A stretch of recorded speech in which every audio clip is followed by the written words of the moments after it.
भंगामध्ये जगद्गुरु तुकोबाराय सांगतात, नाम संकीर्तन साधन पै सोपे जळतील पापे जन्मांतरीचे. या अभंगामध्ये तुकोबाराय आपल्याला साधन सांगतात. काय सांगतात? साधन सांगतात. नाम संकीर्तन साधन पै सोपे जळतील पापे जन्मांतरीचे. या अभंगामध्ये साधन सांगतात. या जीवनामध्ये जगत असताना सगळ्यात महत्वाची गोष्ट काही असेल तर ती साधन आहे. तुम्ही म्हणाल कसं? तर ऐका. या ठिकाणी तुम्ही कीर्तना करिता आलात.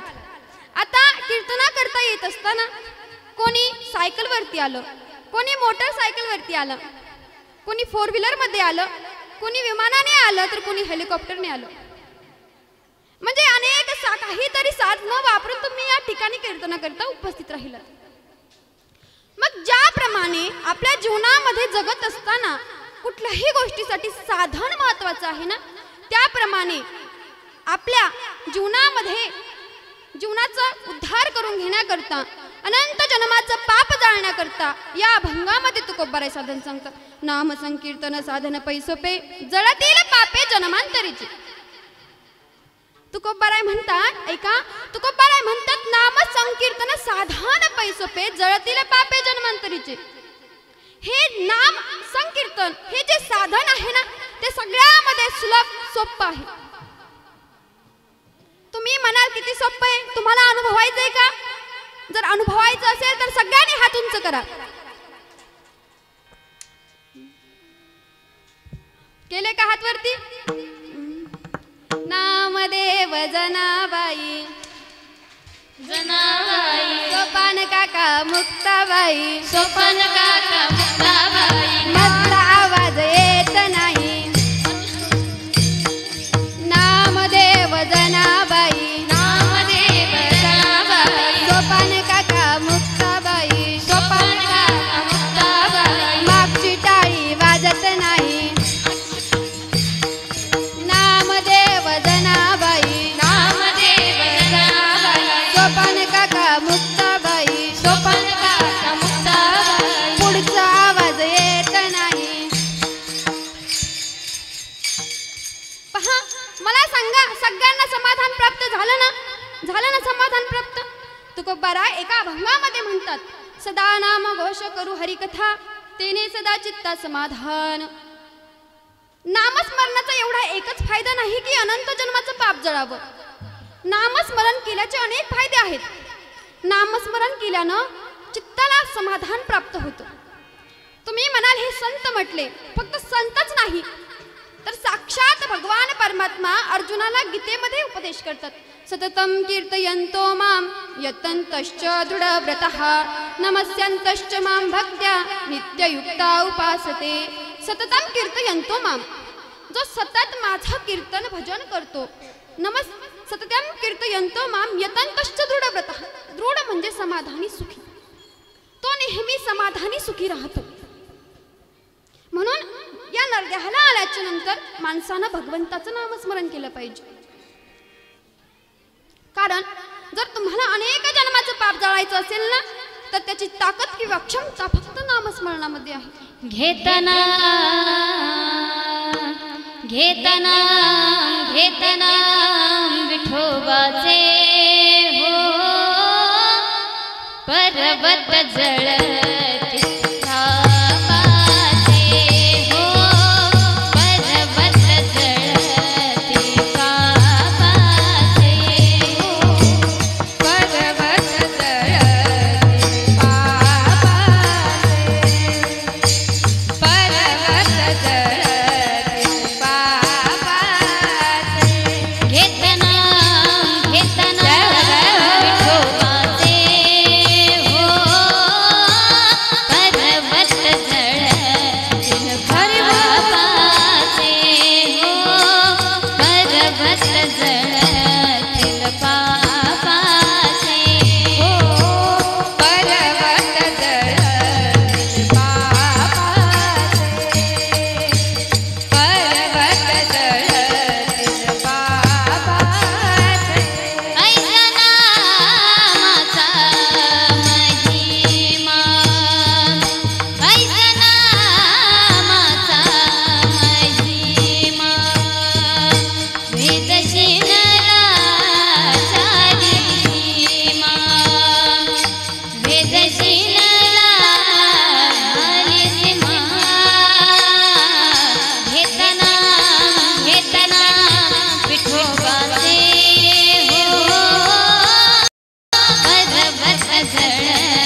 संकीर्तन साधन पैसोपे जळतील पापे जन्मांतरीचे.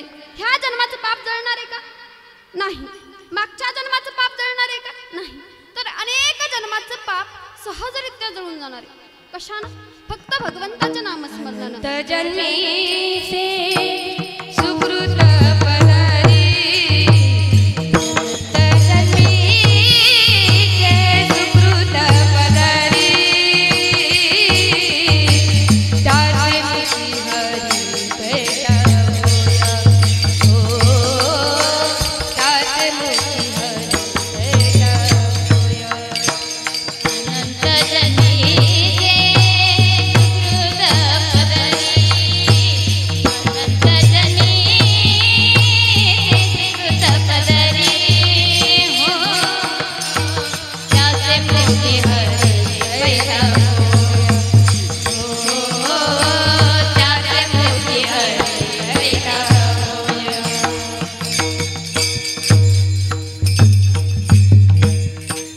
अनंत जन्माचे सुकृत पदरी त्याचे मुखी हरी पैठा होईल. अनेक जन्माचं सुकृत म्हणजे अनेक जन्माचं पुण्य जर तुमच्या पदरामध्ये असेल तरच तुमच्या मुखाला भगवंताचं नामस्मरण येणार आहे, अन्यथा येणार नाही. मला सांगा, देवाचं नाव एवढं अवघड आहे का? अगदी सरळ सोपं साधं माझ्या भगवंताचं नाव आहे. जिवे गोड 3 अक्षरांचा रस, अमृत जयास पिके पुढे. माझ्या भगवंताचं नाव फक्त 3 अक्षरी आहे, पण ती अमृतालाही फिकं पाडतं, अमृतालाही फिकं पाडतं. मला सांगा, या जगामध्ये जर सगळ्यात गोड काही असेल तर ते अमृत आहे, आणि त्या अमृताला सुद्धा जे फिकं पाडतं ते माझ्या भगवंताचं नामस्मरण आहे. मग ते किती गोड असेल? अमृताहुनी गोड नाव तुझे देवा. देवा, तुझं नाव अमृतापेक्षाही गोड आहे. म्हणून मला सांगा, एवढं गोड भगवंताचं नाम आहे, एवढं गोड नावे घ्यायला अवघड आहे का? नाही. आणि भगवंताचं नाम गोड आहे यात नवल नाही. माझ्या देवाचं रूप एवढं गोड आहे, एवढं गोड आहे की त्या देवाला बघावं आणि त्या सुंदर ध्यान उभे विठेवारी, सुंदर ध्यान उभे विठेवारी, सुंदर ध्यान उभे विठेवारी, सुंदर ध्यान उभे विठेवारी, सुंदर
करकटेवरी ठेवोनिया तुळसी हार गळा कासे पितांबर आवडे निरंतर हेची धान.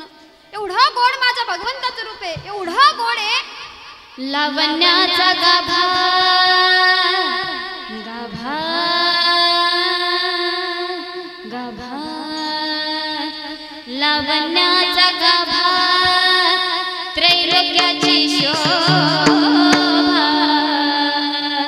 विठेवरी उभा पंढरी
परमात्मा आहे. त्याचं जर वर्णन करायला गेलं ना रूपाचं, तर त्याच्या केसांपासून तर पायाच्या नखापासून माझ्या भगवंताचं सगळं गोड आहे.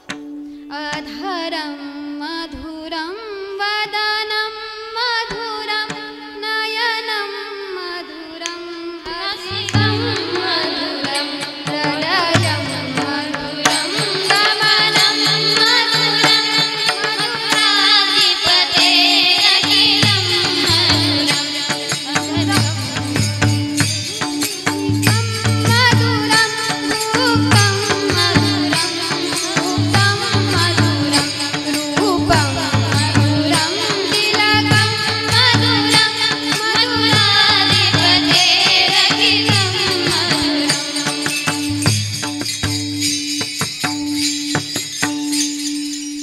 अधरम मधुरम वदनम मधुरम नयनम मधुरम हसितम मधुरम. माझ्या भगवंताचं सगळं काही गोड आहे. माझ्या देवाचं नयन गोड आहे. अधरम मधुरम नयनम मधुरम सगळं काही गोड आहे. हसितम मधुरम. पहा, एक मनुष्य महाभारताचं युद्ध चालू होतं.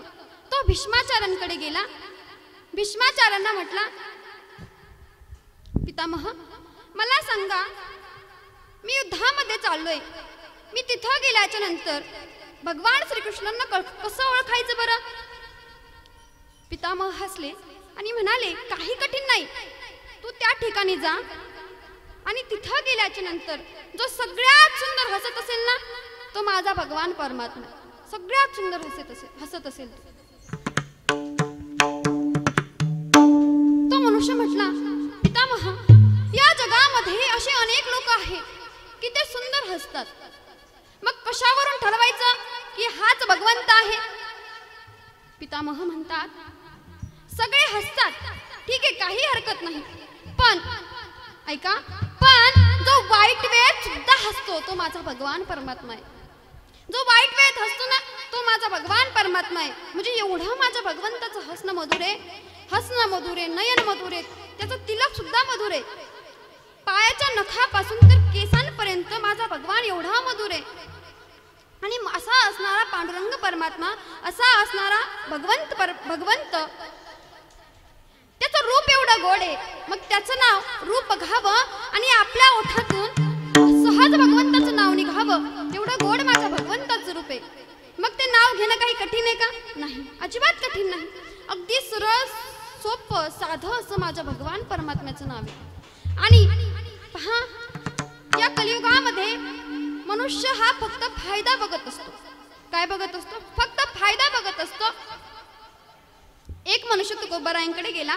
तुकोबारायांना म्हटला, तुकोबाराय, तुम्ही म्हणता नामस्मरण करा, नामस्मरण करा, नामस्मरणाचा फायदा काय? नामस्मरणाचा फायदा काय?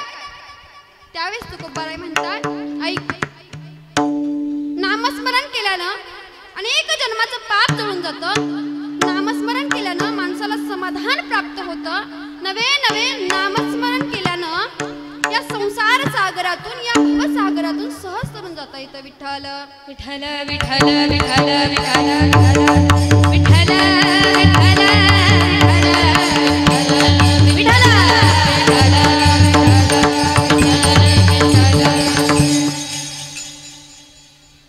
म्हणून भगवंताचं नामस्मरण केलं पाहिजे. कारण हा संसार किती दुःखरूप आहे तुम्हाला माहीतच आहे. आणि या संसार सागरात या संसार नगरी बाजार भरला गवा. या संसार नगरी बाजार भरला गवा. या संसार नगरी बाजार भरला गवाई. या संसार नगरी बाजार भरला गवाई. यात सुख नाही हो यात सुख नाही. यात सुख नाही हो त्यात सुख नाही. यात सुख नाही हो यात सुख नाही. यात सुख नाही हो त्यात सुख नाही. या संसार नगरी बाजार भरला गवा. या संसार नगरी बाजार भरला गवा. या संसार नगरी बाजार भरला गवा. या संसार नगरी बाजार भरला गवाई. दुःख बांधवणी आहे हा संसार. दुःख बांधवणी आहे हा संसार. बांधवणी आहे हा संसार. दुःख बांधवणी आहे हा संसार. सुखाचा विचार नाही कोठे. सुखाचा विचार नाही कोठे. दुःख बांधवणी आहे हा संसार. दुःख बांधवणी आहे हा संसार. दुःख बांधवणी आहे हा संसार. दुःख बांधवणी आहे हा संसार.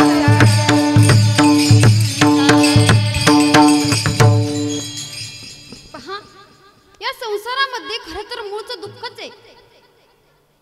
तो मुळीचं दुःख रूप आहे. मला सांगा एखादं लिंबाचं झाड आहे कडुलिंबाचं झाड आहे. त्या झाडाला तुम्ही कितीही गुळ घाला कितीही साखर घाला गोड होणार आहे का? होणार आहे का? नाही. त्याप्रमाणे या संसारामध्ये कितीही सुख शोधा कितीही सुख शोधा तुम्हाला भेटणार आहे का? नाही भेटणार. कारण तो मूळचाच दुःख रूप आहे. किती दुःख रूप आहे सांगू का तुम्हाला? पहा तुमच्या भाषेमध्ये जर सांगायचं झालं तर एका गावामध्ये एक ब्राह्मण राहत होता. आणि तो ब्राह्मण रोज भिक्षा मागण्याकरता गावोगावी फिरायचा. एके दिवशी तो असाच फिरत फिरत फिरत एका गावामध्ये गेला. त्यानं त्या ठिकाणाहून भिक्षा दक्षिणा गोळा केली आणि पुन्हा घरी आला. तो ब्राह्मण घरी आला. त्याच्या पत्नीने बघितलं. घरामध्ये धावत धावत गेली. हातामध्ये पाण्याचा ग्लास घेऊन बाहेर आली. पाण्याचा ग्लास घेऊन आल्याच्या नंतर तिने पाहिलं की आपले पतिदेव आलेत परंतु एकटे नाही आले. सोबत एक बाई घेऊन आले. आता हिला टेन्शन आलं. म्हटली या माणसानं कोण बाई आणली कोणास ठाऊक. बिचारीला काही चैनच पडेना. तिला काहीच करमत नाही. पण आपल्या इकडे संस्कृती आहे अतिथी देवो भव. पाहुण्यांना देवाप्रमाणे मानलं जातं. म्हटली ह्या बिचारीला दारात कुठे विचारावं आता तू कोण आहेस कुठल्या गावची आहेस. म्हटली ठीक आहे या चला घरात या. दोघे घरात गेले. चहा झाला नाश्ता झाला नवे नवे जेवण झालं. रात्र झाली. हिचा जायचा तपासच नाही. मग हिला टेन्शन आलं. बाईची जात तुम्हाला माहीतच आहे. एक बाई असताना घरामध्ये जर दुसरी बाई आली तर पहिल्या बाईला राहवत नाही. तिला टेन्शन आलं. म्हटली बाई आता करू काय. कोण माझा नवरा कोणत्या बाईला घरी घेऊन आलाय. वरती धावत धावत गेली. म्हटली काय हो बाई कोण आहात तुम्ही. किती आता सकाळी आलात चहा पिला आहात, नाश्ता झाला, जेवण झालं, तुम्ही जाणार कधी? किती दिवस मुक्काम आता इथं?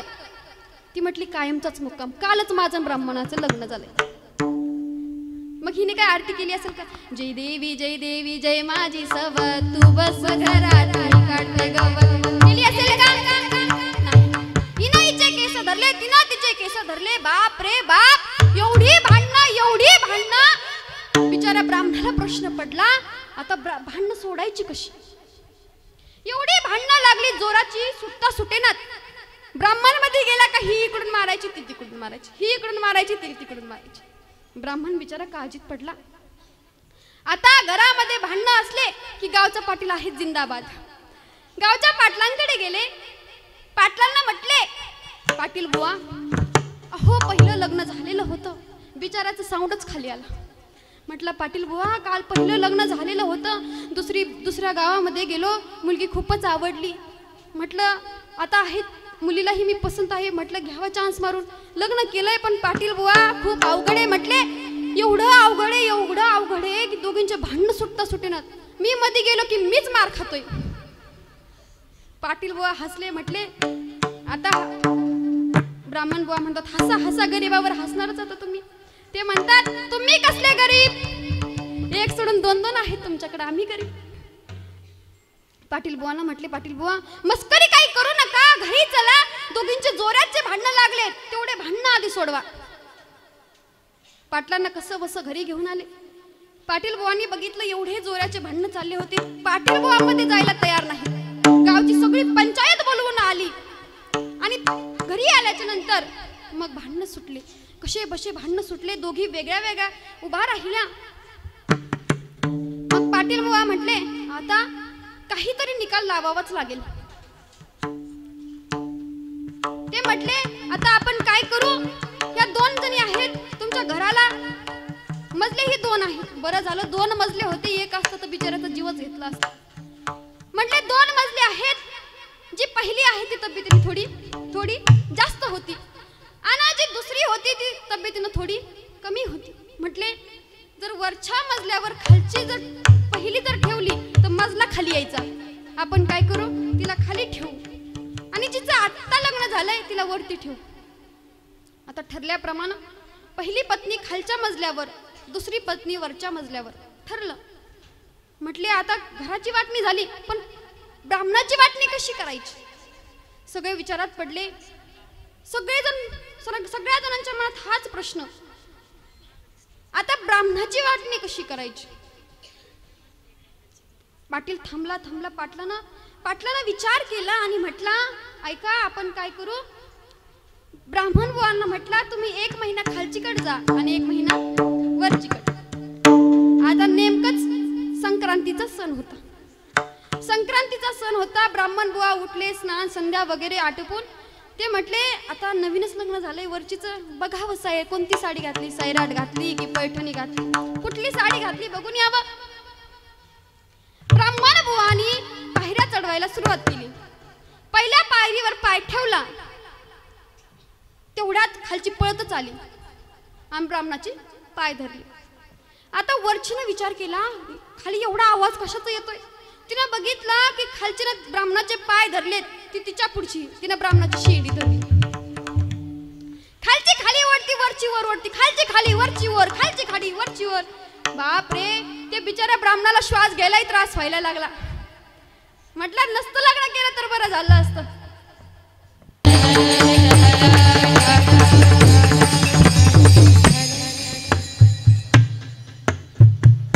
एवढा दुःखरूप संसार आहे, सुख पाहता जवा पाडे, दुःख पर्वता ये बडे. सुख बघितलं तर फक्त जवाप्रमाणे आणि दुःख बघितलं तर पर्वता एवढे. तरी पण माणसाला प्रपंच संसार सुटत नाही. सुटतो का? नाही. मग या संसार सागरातून जर तरुण जायचं असेल, या संसारातून जर बाहेर पडायचं असेल तर त्याचं सरळ सोपं साधन तुकोबाराय सांगतात, नाम संकीर्तन साधन पै सोपे, जळतील पापे जन्मांतरीचे. या संसारातून तुम्ही तर तरुण जाणारच आहात, पण आणखी काय होईल? अनेक जन्माचं पाप सहज जळून जाईल. हेच अभंगाच्या प्रथम चरणात सांगतात. नाम संकीर्तन साधन पै सोपे, नाम संकीर्तन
जन्मांतरीचे न जगती साया सजावे वनांतरा सुखे येतो घरा नारायण.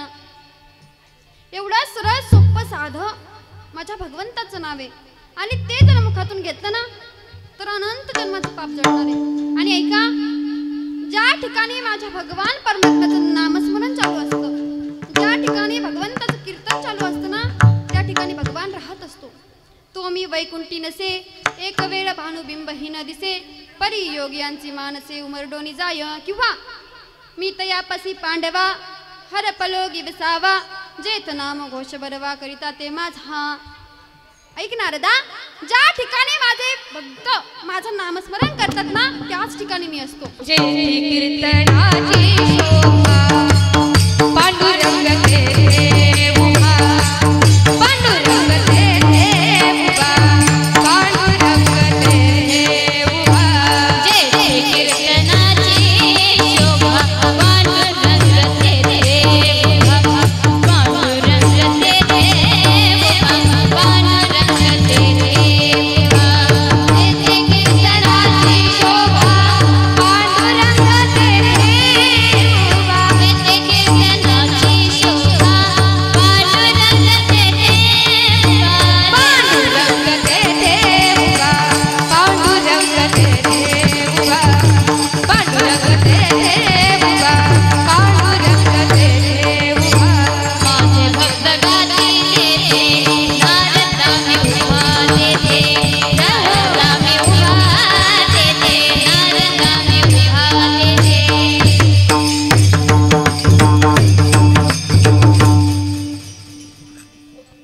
जेथे कीर्तनाची शोभा पांडुरंग तेथे उभा किंवा माझे भक्त गाती जेथे नारदा मी उभा तेथे.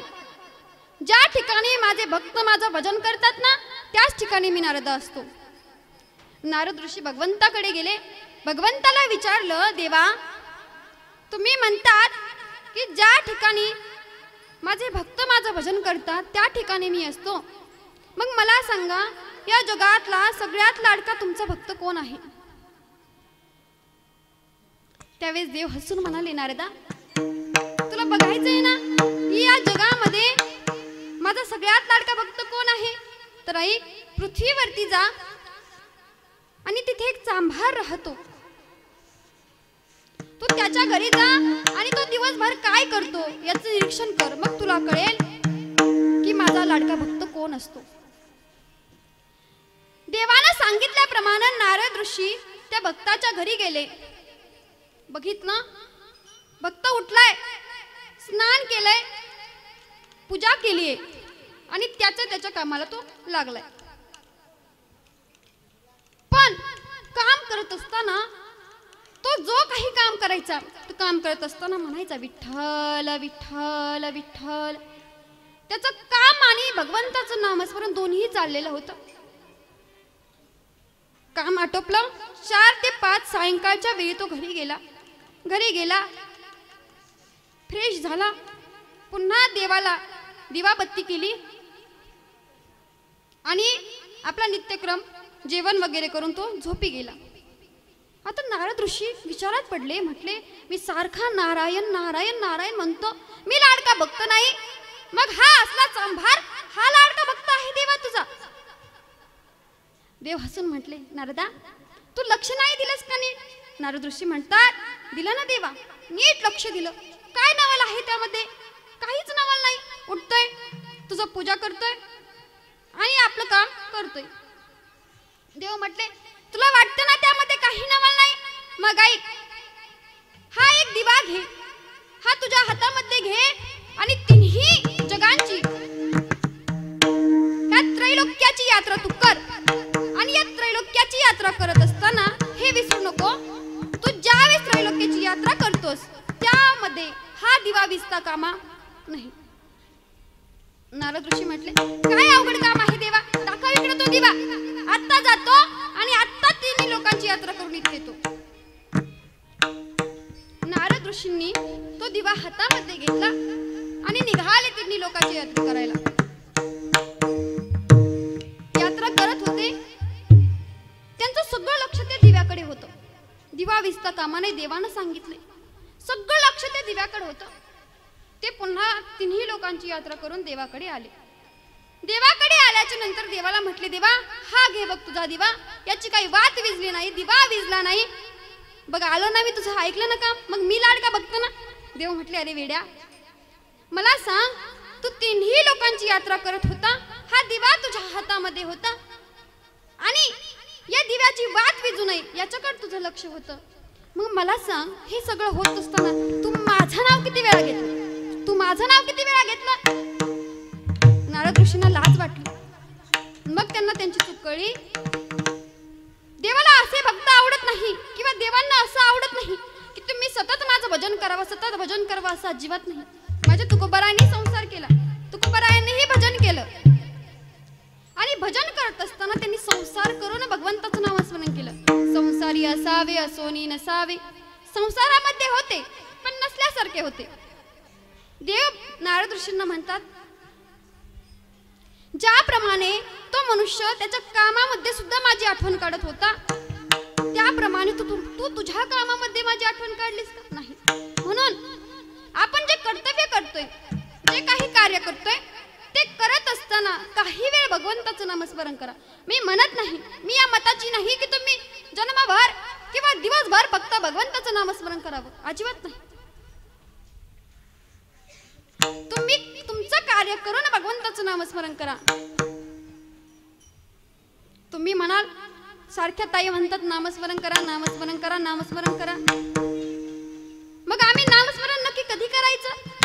कारण आम्हाला आमचा संसार पडलाय. माणूस हा जीवनामध्ये एवढा व्यस्त असतो, एवढा व्यस्त असतो की त्याला कसलाच टाइम नसतो, एवढा व्यस्त होऊन जातो. मग आम्ही आमच्या जीवनामध्ये कधी वेळ काढायचा, कधी भगवंताचं भजन करायचं. माझ्या तुकोबारायांनाही काम होतं ना, त्यांनीही काम केलं. मग ते असंच म्हटले का, देवा तुझं नामस्मरण करायचंय, मी तुझ्यासाठी कधी वेळ काढू नाही. कामामध्ये काम, काही म्हणा राम राम. कामामध्ये काम, तुम्ही काम नक्की करा, पण काम करत असताना भगवंताचं नामस्मरण करा. आणि लक्षात ठेवा, आयुष्याच्या वाटेवरती चालत असताना माणसाला नेहमी लक्षात ठेवावं, आयुष्याच्या वाटेवरती चालत असताना माणूस हा स्वतःच्या ध्येयामागे, स्वतःच्या पैशांमागे एवढा गुंतलेला असतो, एवढा गुरफटलेला असतो की त्याला आपली माणसं कोण आहेत हेच लक्षात राहत नाही. म्हणून लक्षात ठेवा, जीवन जगत असताना माणसं कमवायला शिका. कारण तुम्ही आता जर पैसे कमवले ना, तर तुम्ही मेल्याच्या नंतर तुमच्या पाठीमागं रडायला सुद्धा पैसे देऊन माणसं बोलवावी लागतात. म्हणून जीवन जगत असताना पैसे कमवण्यापेक्षा माणसं कमवा. आणि माणसं तेव्हाच कमवता येतात जेव्हा आपली वाणी गोड असते, आणि वाणी तेव्हाच गोड होते जेव्हा आपण भगवंताचं नामस्मरण करतो. विठ्ठल विठ्ठल विठ्ठल विठ्ठल विठ्ठल.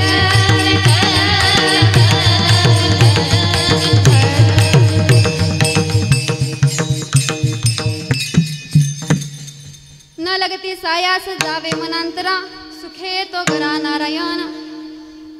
तुकोबाराय म्हणतात, भगवंताच्या नामस्मरण करता कुठलाही कष्ट घ्यायची गरज नाही, कुठलाही सायास करायची अजिबात गरज नाही. न लगती सायास जावे वनांतरा, सुखे तो घरा नारायण.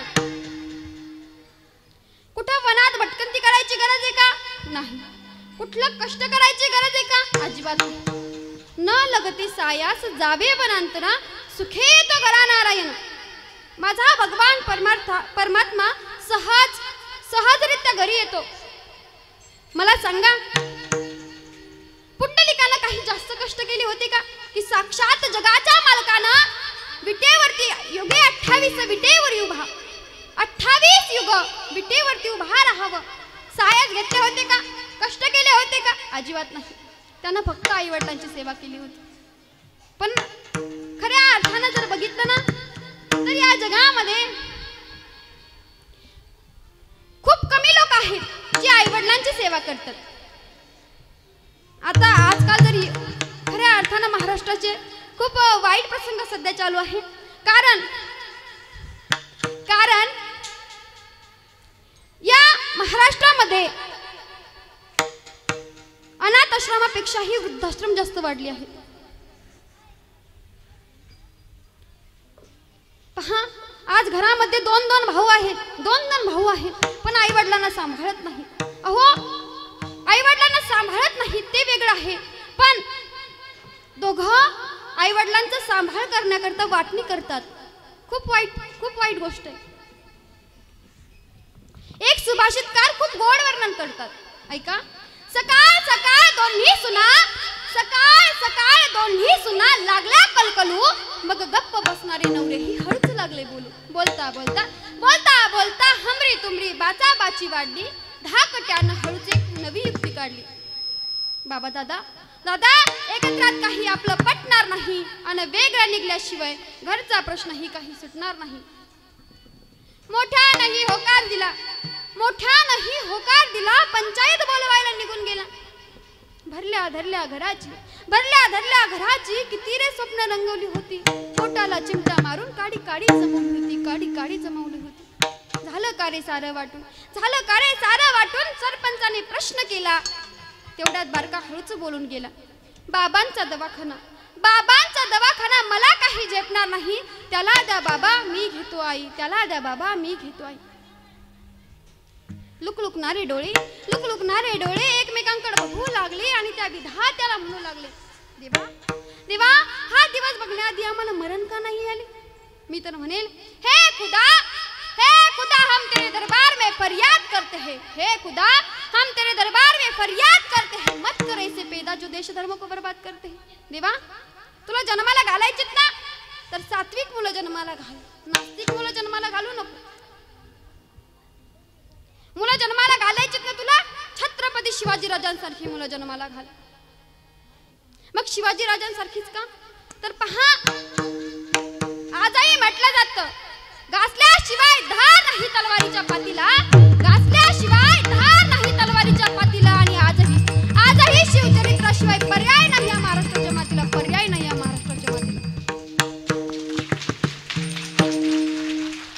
तुला जन्माला घालायचीत ना, तर छत्रपती संभाजी राजांसारखी मुलं जन्माला घाल. देश धर्म पर मिटने वाला शेर शिवा का छावा था, महापराक्रमी परम प्रतापी एक ही शंभू राजा था.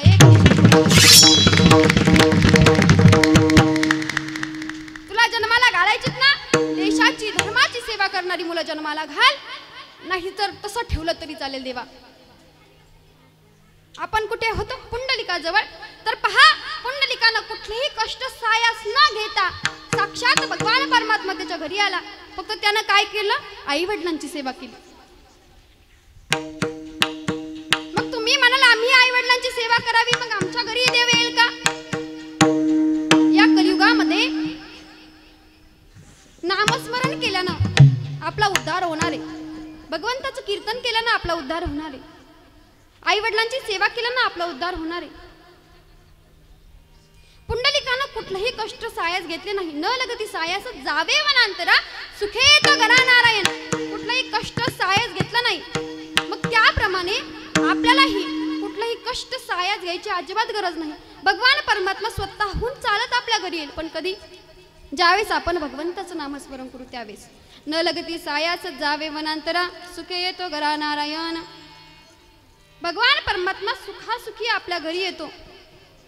आणि जर तुम्हालाही वाटत असेल की भगवान परमात्मा आपल्या घरी यावा, तर तुम्ही मुखानं भगवंताचं भजन करा. हेच तुकोबाराया अभंगाच्या द्वितीय चरणात सांगतात. ठाईचा बैसोनी करायक चित्त, ठाईचा बैसोनी करायक चित्त, ठाईचा बैसोनी करायक चित्त, ठाईचा बैसोनी करायक चित्त, ठाईचा बैसोनी करायक चित्त.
आवडी अनंत आळवावा राम कृष्ण हरी विठ्ठल केशवा मंत्र हा जपावा सर्व काळ ठाईच बैसुनी एकाच ठिकाणी बसून करा एक चित्त फक्त आपल्याला चित्त एक करायचंय कारण चित्त मन हे एवढं चंचल आहे एवढं चपळ आहे मन चंचलाचा पारा जाता येता न लगे जाता येता न लगे वेळ जाता येता न लगे मन चंचलाचा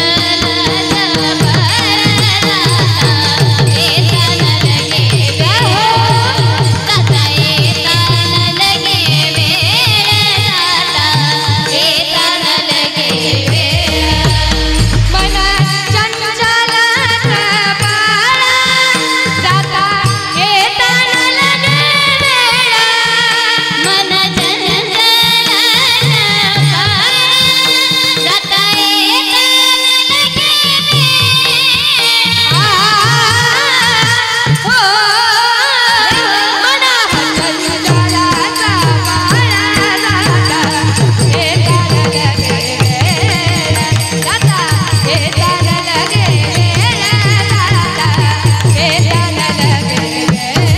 मन चंचलाचा पारा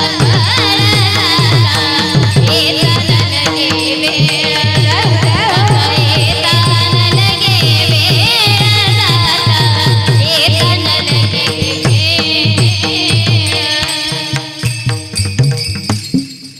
मन चंचल चपळ जाता येता न लगे वेळ मन एवढा चंचल आहे आणि असं चंचल असणारं मन एकाग्रह करायचंय एक चित्त त्याचं करायचंय ठाईचं वैसनी करा एक चित्त आवडी अनंत आळवावा माझ्या देवाला आळवायचंय म्हणजे काय करायचंय देवाला आपल्यावर प्रसन्न करून घ्यायचं मग माझा देव कधी प्रसन्न होतो आवडे देवासी तो ऐका प्रकार नामाचा उच्चार रात्रंदिवस माझ्या देवाला काय आवडतं तर रात्रंदिवस भगवंताचं माझ्या देवाचं नामस्मरण केलेलं माझ्या देवाला आवडतं मग जर तुम्हाला माझ्या देवाला आळवायचं असेल तर त्याचं एकमेव साधन आहे नामस्मरण ठाईच बैसोनी करा एक चित्त आवडी अनंत आळवावा राम कृष्ण हरी विठ्ठल केशवा राम कृष्ण हरी विठ्ठल केशवा मंत्र हा जपावा सर्व काळ राम कृष्ण हरी किंवा विठ्ठल केशवा हा मंत्र सर्व काळ जपायचा नित्य मग त्याला काय होणार आहे तर अनेक जन्माचं पाप जळून जाणार आहे